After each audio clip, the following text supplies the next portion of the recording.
I'm Eric Chemi, and this is Politely Pushy. I'm excited for the show today with Hillel Fuld, our guest. He comes to us through a mutual friend, Shira Weiss, that we both know. So I appreciate this because your signature, I have to start with your email signature. It says tech columnist, startup advisor, Israel enthusiast, carnivore. So we'll get into those four topics, the carnivore one especially. But then there's a question. You're the only person that I've seen who has a question at the end of your signature, and it says, Hillel, what do you actually do? And from the best way that I can get, you generating a lot of content, you're a writer, you appear public speaking, you're doing all the content stuff. You're a startup advisor. You're getting startups to become real companies, get them to scale up, become something that's meaningful for the long run. Those feel like the two main things, along with, everything that's related to that, right? Journalism, marketing, advisory, all of that. But do I have the right sense for what you actually do? Yeah, I mean, high level, it's pretty accurate. I think, as I explained in that video, I mean, it's four primary hats. Startups that I work with on growth, some formally, some informally. So all things to do with growth, PR, social media, content marketing, business development, fundraising. That's kind of hat number one. The second thing is all the content. So I write for every leading tech publication in the world, from, TechCrunch, The Next Web, VentureBeat Inc., Entrepreneur, Fast Company, JPost, many others. I produce a lot of video content, a lot of audio content. Third hat, public speaking. And the fourth hat is I work with a lot of Fortune 500s as like an influencer, blogger, ambassador. They'll call it something else. It's all the same stuff. So that's pretty much what I do. Yeah. How does somebody start in that? What was the first job to get to this point? Well, those are two separate questions. How does one start? It had nothing to do with my first job. My first job, I was a technical writer. Technical writer are the guys that write the user guides you get with your iPhone that no one ever reads. Did you hear a notification just now, or is that just by me? That's just you. I have all my notifications off, but you've got so many jobs. It makes sense. You'd be notified all the time. But yeah, those technical writers, nobody reads it. And I always wonder, who are the people writing this knowing that nobody reads it, but there's so many regulations that you have to follow and so many details. Because if you screw something up, someone will find out, oh, there's a typo or there's a wrong instruction, even though in reality, no one really reads it. Exactly. So I was doing that job for a couple of years, bored out of my freaking mind, as you can imagine. Not a very good career choice for someone with ADHD. And just started blogging one day. I didn't call it that because it wasn't a word, and I sure as heck did not plan on becoming a startup advisor because the word startup didn't exist, nor did the word social media or iPhone. So I just really followed my passion of tech and writing, and the rest is history. Entrepreneurs start to reach out. I'd meet them. They'd ask for help. I try to help as any way, best I can. And basically, many of them came back to me and said, let's work together. I want to get into this later, but I'm sort of curious, even just right now, so get out of the way. How do you price all these different things? Because, writing is very different from advisory for a startup versus for a big company. How do you figure out what is the right value that you're providing, and how do you get that value back to you? It's a great question. So I'll answer it with a story that I'm sure you've heard, but just for your viewers and listeners, if they had not heard this story, it's a powerful story. And that is that there's a ship sinking at sea, and they're all freaking out, and they call an expert in to try to fix the ship. And he gets on board, and he's looking around an hour, 2 hours, 3 hours, 4 hours. He can't find the problem. They're like, okay, well, thank you for your time. How much do we owe you? And he goes, $10K for my 4 hours. They're like, okay, no problem. They pay him. Then they bring in another expert. He gets on the ship, and immediately he recognizes and identifies the problem. And he says, all right, there's the problem. And he takes a hammer and a nail, and he fixes it. They're like, oh my God, unbelievable. How much do we owe you? And he says, $50K. They're like, are you nuts? You were here for 40 seconds. That guy was here for 4 hours. $50K, you hit a hammer and a nail. He said, it's not about hitting the hammer and the nail. It's about knowing where to hit the hammer and the nail. So, I don't price anything that I do for time, because if we're going to measure time, then let's include the last 15 years, right? So I don't charge per time. And I also don't charge, based on like finder's fees or commissions. It's really simple. I work with companies on a flat retainer, and I help them based on the needs of the company. Every company has different needs. I do not monetize my content ever. I've never made a dime for my content. I never spent a dime on my content. It's all completely organic. And I make my kind of side hustle is public speaking, but my main kind of primary bread and butter is just working with companies on retainer. It's really straightforward. Yeah, I like that. I've heard other consultant types, professors, academics, they come into a company and they said, yeah, I figured out the problem right away, but it would embarrass them if I told them in 5 minutes what the problem was. So I said, all right, let me think about it, come back to you. And then you give it a couple of days or something to make it look like you've been working on it for a while, because they actually feel worse if you solve the problem too quickly. And by the way, that problem is magnified tenfold now that we have ChatGPT. That was going to be my next question. So you're doing a lot of content. Now all of a sudden AI is doing content. What's changed for you in the last 3 months now seeing the public perception of it and now normal people can get access and do all these things? I mean, I don't really, I'm not using it for content. I use it for research. I definitely have used it for a baseline for content. So, for example, I'm helping someone write a book, and so I took completely unstructured text and put it in ChatGPT, and it structured it for me. I'm not going to take that text and use it, obviously, but as a baseline, it's a great tool. But fundamentally, and if we're talking about the actual issue here, obviously the hysteria of AI replacing humans is completely ridiculous, in my humble opinion. And I don't know who said it, but I love this quote. He said, AI is not going to replace humans. Humans who use AI are going to replace humans who don't use AI, which means every new technology that comes out, we're scared. When the tractor came out, farmers were scared. When print came out, publishers were scared. When the internet came out, when Netflix came out, Blockbuster was scared. Instead of embracing it, they pushed it away, and the rest is history. And so instead of pushing away AI and being worried about it, let's embrace it and stop banning it in schools and stop. Let's figure out how to embrace this and use it for good.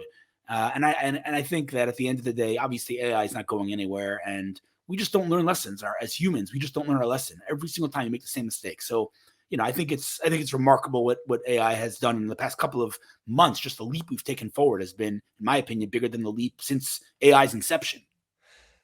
What are the differences that you're hearing from your clients? Whether I'm sort of curious between the small ones and the big ones. So startups in bucket A and the global multinationals in bucket B, how are they reacting differently to all this AI craze right now, the generative AI? And what are the questions? Are you getting a different kind of question based on the size of the company? The answer is no. There's no difference. I think, when you're dealing with tech companies, they get it. They're not scared of it. They embrace it. But the rest of society, right? And whether it's education or, law or accounting or whatever, they're scared, and writers and traditional writers. I mean, so in my world, I'm not seeing any fear. I'm not seeing any pushback. But I think that perhaps maybe no one said a word to me about this, but I think maybe some companies are starting to think to themselves, do I really even need a content person? Like maybe I'll just put it in ChatGPT and let it, generate the content. But I don't think anyone who really, knows what they're doing and actually understands marketing has any real doubts about the fact that human beings, assuming that the person's a good writer and talented content creator, can outperform, any AI any day of the week. You had a qualifier there. You said the people that know what they're doing, the marketers and content people who know what they're doing wouldn't think that. But there are a lot of people in positions of power that don't actually know what they're doing and are still able to make decisions. Right. So that's exactly the point. That is exactly the point. You just nailed it. Because what's going to happen is that AI is going to replace, again, let's give the example of the tractor, right? Farmers, when tractors came out, they were like, oh my God, what are we going to do? What ended up happening is that the tractor does let's call it commodity work, the work that truthfully a human being shouldn't have to do, because there's no reason that a person should be sitting in front of a computer and clicking on a keyboard. Let a computer do that and let me as a human being focus on creativity. So the people that are not good at marketing and are, today getting paid for marketing, as harsh as this might sound, as far as I'm concerned, they deserve to be replaced. They're not good at what they do. And so the skills that are a commodity, again, like typing or things that are, let the AI do it. And then I, as a professional, will focus on things that AI will never be able to do, which again is creativity, out of the box thinking, all the other things that are human characteristics. And again, to me, this is only a good development. Yeah, people will lose their jobs, but again, I don't mean to sound super duper harsh and unsympathetic. But if a person can be replaced by a computer, then perhaps they need to go back to the drawing board and figure out a better job for themselves. Before we forget, because I want to get to all these topics, the Israel enthusiast part of your signature, I'm here in the States. I always hear about, Israel, such a big tech mecca. And it's so many like former military people, for example, doing startups. I've never, lived in Israel. I've never worked in an Israeli company. What is the perspective? Because whenever I ask somebody, why Israel, why so much power from that one small country, I never really get a good answer because I think they're in that bubble themselves. They're in it every day. So they don't necessarily see the contrast. How do you describe why, what's happening so special there? Right. So first, let me just kind of give you context and then we'll explain why. First, let's talk about what. Israel, as you may or may not know, is a country smaller than New Jersey. Okay. It is in the most unstable region on planet Earth, the Middle East. And no matter how you want to analyze the ecosystem in Israel, whether you want to look at the amount of capital that's invested or the quality of that capital or the unicorns or the public companies or the multinationals that have set up shop here, however you want to look at it, Israel is an absolute technology superpower, among right alongside Silicon Valley, and in some cases even surpassing Silicon Valley. So, Israel has more entrepreneurs per capita than any country in the world. Israel on Wall Street is number 3 after the United States and China. And again, perspective, the United States has 350 million people and China has 1.5 billion. Israel has 9 million people. So it's really, truly remarkable what's going on here. And to answer your question of how and why this happened, there's a lot of literature. Obviously, there's the book Startup Nation that answers that question. There are many answers. There's not one answer, but it's definitely the military, specifically the intelligence in the IDF, and it's definitely the government promoting entrepreneurship with the Innovation Authority, and it's definitely the culture of Israelis that are, you tell an entrepreneur anywhere else in the world that they can't do something, and they'll move on to the next thing. You tell an Israeli entrepreneur they can't do something, they'll say, hold my beer, and they'll do it, and then they'll perfect it, and then they'll, succeed. And there's a historical element of, the Jewish people always having, to be resourceful to survive. And now we have that kind of quote unquote excess energy that we can use to change the world. So those are a couple of components, but the reality is that what's going on in Israel in terms of tech is absolutely remarkable. I like the way you put that. I like the hold my beer part, especially, right? Because I think there are certainly a lot of people where you hear about fail fast. Hey, okay, that didn't work. I do something else versus here. No, we're going to keep trying, right? We won't fail. We'll make sure this gets done. Then we won't have time to come back to this later, but I wonder, why do you put carnivore in your email signature? Why is that one of your 4 pillars of importance? And what exactly are you eating? Okay, so first of all, a couple of things. First of all, humor is always a good way to lighten the mood, right? So, I always, whether it's my bio on Twitter, I always add a touch of humor. Let's not be too serious. That's number one. Number two, I'm kind of well known for that because I meet startups every day and I'm on a strict no carb diet. So I'm basically eating steaks all day, every day with startups. So it's kind of become my thing. But yeah, as far as what I'm eating, I literally eat only protein. I don't eat any carbs ever. And I haven't 15 years.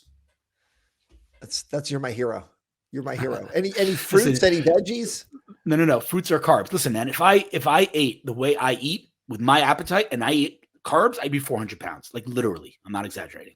Yeah, this is the struggle I have. So we'll have to have a whole separate chat about getting on the Hillel diet plan because I say this in theory and then I fail a little bit. And I'm glad you can only see me in this box. The rest of it, we don't want to. That's what makes good for these podcasts. Here's the thing. I don't want to get, obviously we're not going to get into this too much, but like I spoke to someone this morning about this topic, to oversimplify because it's an interesting topic, right? I mean, marathon runners know that they need to eat carbs before the marathon because carbs give you energy. And so the body needs energy, and that's why it burns carbs. And when you don't have carbs in your system, and again, this is a wild oversimplification, but when your body doesn't have carbs, your body needs to burn something for energy, so it burns fat. And so if you do a high protein, low carb diet, not only will you lose weight, but you'll lose fast, and contrary to popular belief, red meat doesn't cause high cholesterol. Red meat combined with carbs causes high cholesterol. And so again, I've been on this diet for like literally 15 years. My cholesterol's fine. My blood pressure's fine. All is good. Once I start eating like pizza, which I have a big problem with, then we're in trouble. Yeah, that's a good point. That is all right. Well, that's another podcast. That's a separate one. Right now, all of a sudden, there's a lot of layoffs in the tech world. Big companies, small companies, the investing side, the marketing side, everywhere in between.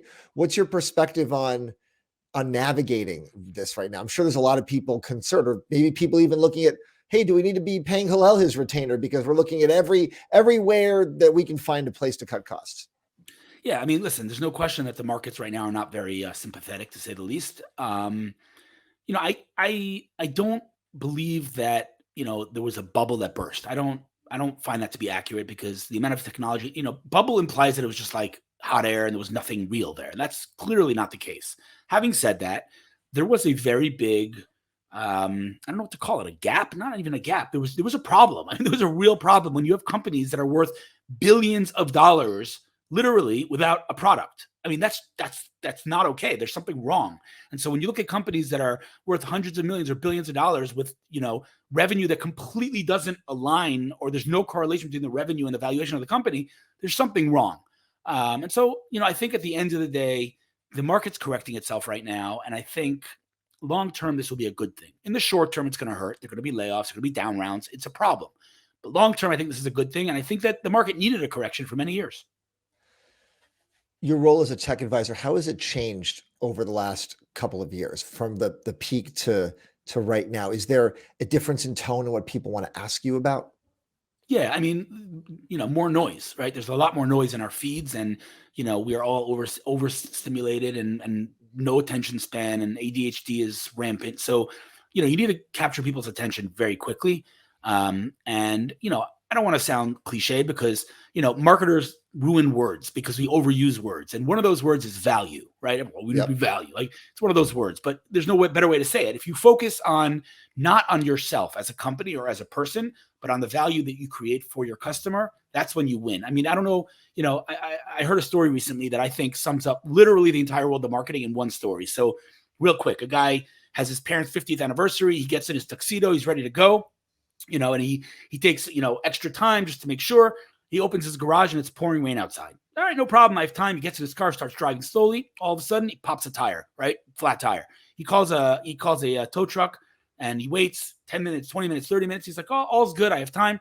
The tow truck, the guy comes to his window, knocks on his window. He says, sir, did you order a tow truck? And he says, yes, I did.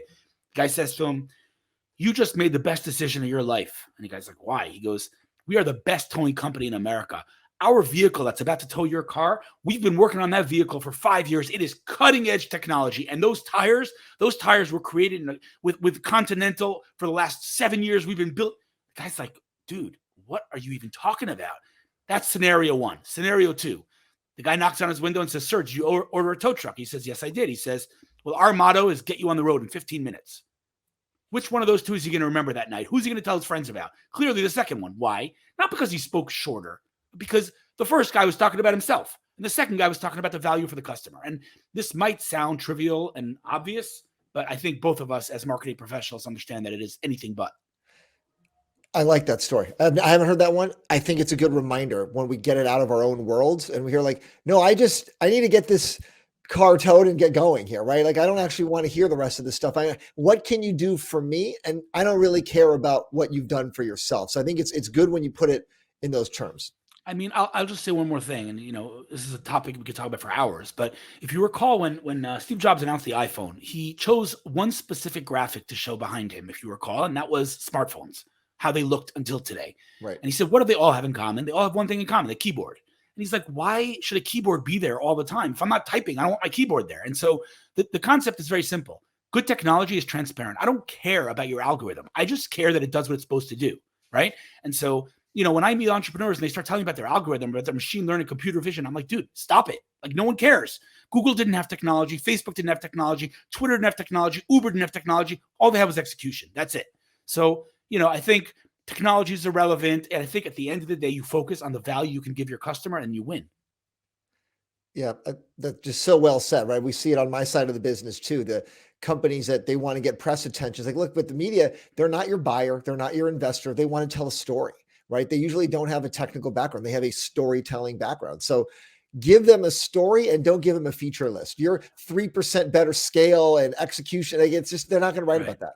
I'm going to say, I agree with you, but I'm going to go even further than you and say that not only should you think about what the needs of the journalist are, but I actually think if you do that, you're doing the journalist a favor. They're not doing you any more of a favor than you're doing them a favor, right? Because they need to write stories. And if you give them a good story, you're doing them a favor. So it's your job as a PR professional or as an entrepreneur to figure out what about my story is interesting for a specific journalist and pitch them the way they like to be pitched, so that that journalist feels like I just got a great story. 100%, right? Because the more you give them work to do, then they have to go figure out. You don't want to give them a homework assignment. You don't want to give them a book report. You just want to give them something they can copy and paste. Like, that guy gave me a great story. I can quote him and move on with my day. I mean, that depends on the journalist. I don't know about copy and paste, but I hear what you're saying. But like when you said that we get you on the road in 15 minutes, like, boom, okay, that's the slogan, that's the motto. I understand. I can run with that. Like, it's a quote, right? I can do something that's a headline. How do you determine which companies that you want to work with? Is there a set of guidelines to follow? Is there a checklist? Is it a gut feel? Because I'm assuming you've turned some companies down that you say this is not the right fit. Honestly, again, pardon the cliche, but after many, many years of having a long list of criteria that I would look for when I'm working for companies, I've completely basically narrowed it down to one. I look for one thing and one thing only. And again, it's cliche, but it's true. Good people. That's literally all I care about. I'm working with a bank. I'm working with funds. I'm working with startups. I'm working with, public, nonprofit, good people. That's all I care about.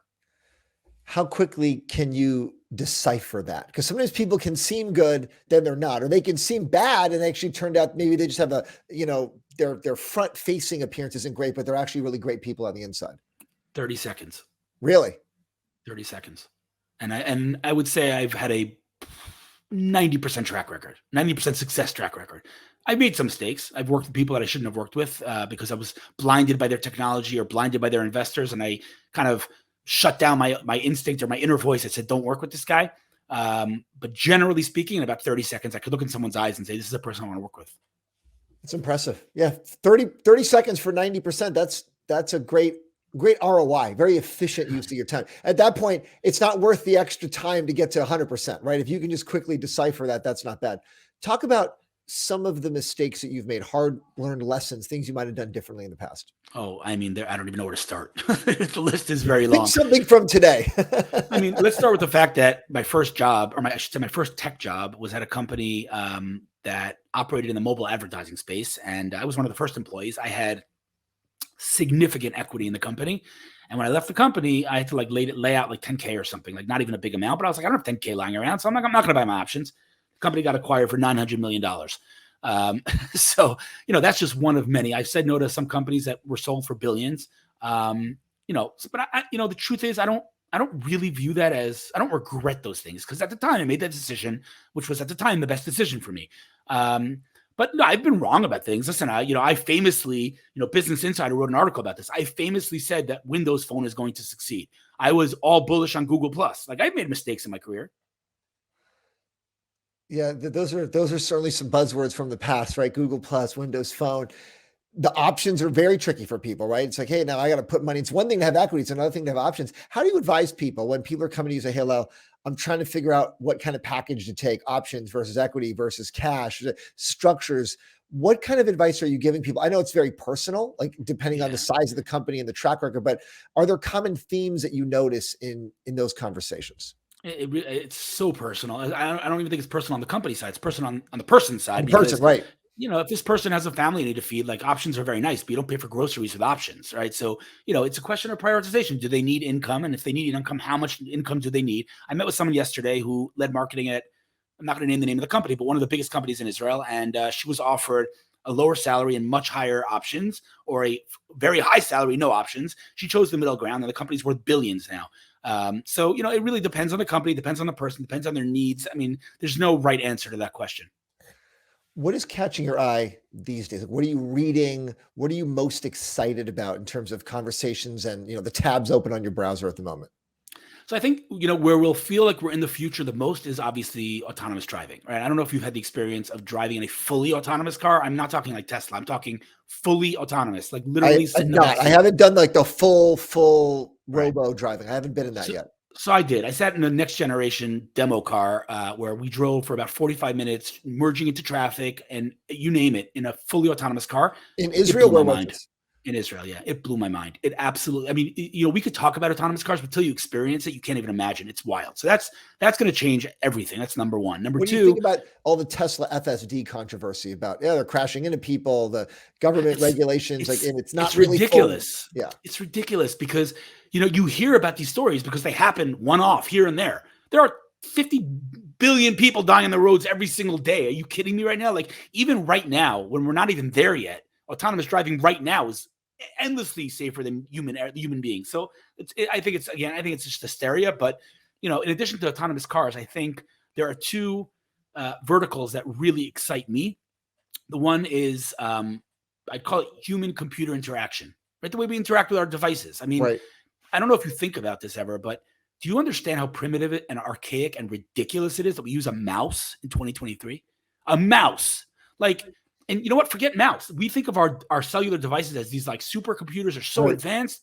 3 years from now, there will be no iPhone department at Apple, right? We're going to interact with our devices completely differently in the near future. So that's really exciting. And generally speaking, I'm just super duper bullish on drones. I mean, drones to me are the most remarkable technology there is. I mean, you're talking about a device that fits in the palm of your hand that can fly 5 miles, 60 miles an hour, record in 4K with 19 GPS satellites connected to it from space at any given moment, with obstacle avoidance in all directions. It is wild. I mean, it is a flying computer, and people don't even understand it. And it's one of those things that until you fly a drone, or at least a high-end drone, you cannot really understand how insane drone technology really is. How many years until we all own a drone? I don't think that's the right question. The question is how many years until drones are a significant part of our day-to-day life? And the answer is not many. I mean, Right. an Israeli company called Flightrex is now the biggest drone delivery company in the United States. Drone deliveries are happening. They're not happening in New York City yet, but they're going to.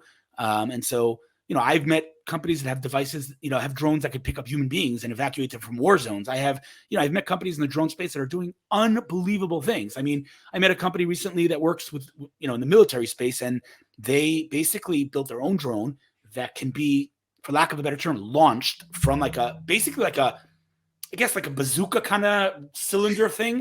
And you could launch it from like under the water, and it basically accompanies soldiers, and it's just eyes in the sky. And it is just unbelievable to see. I mean, drones are going to become mainstream very, very soon, and they are going to change everything.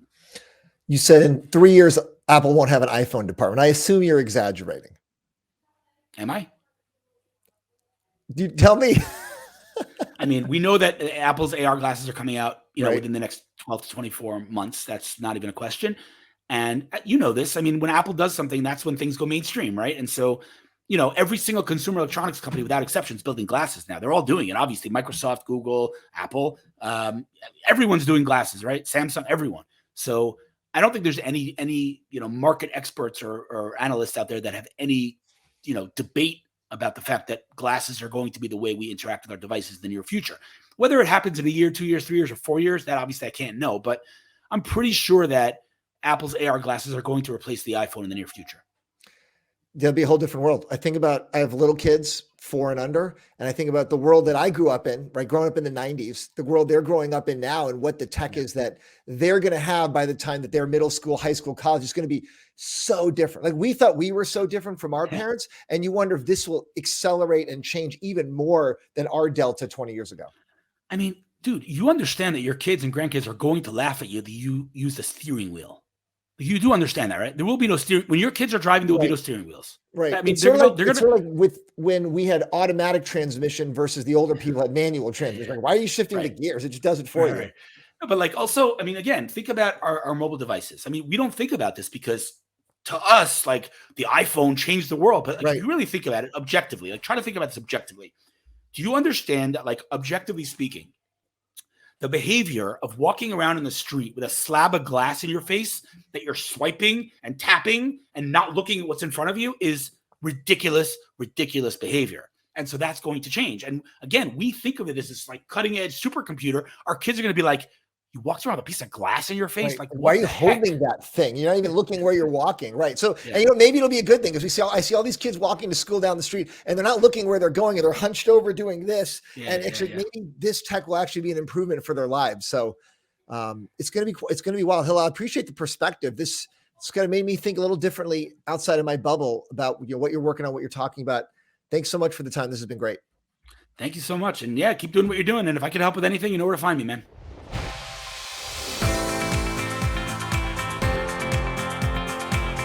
Thank you to my guest, and thanks for listening. Subscribe to get the latest episodes each week, and we'll see you next time.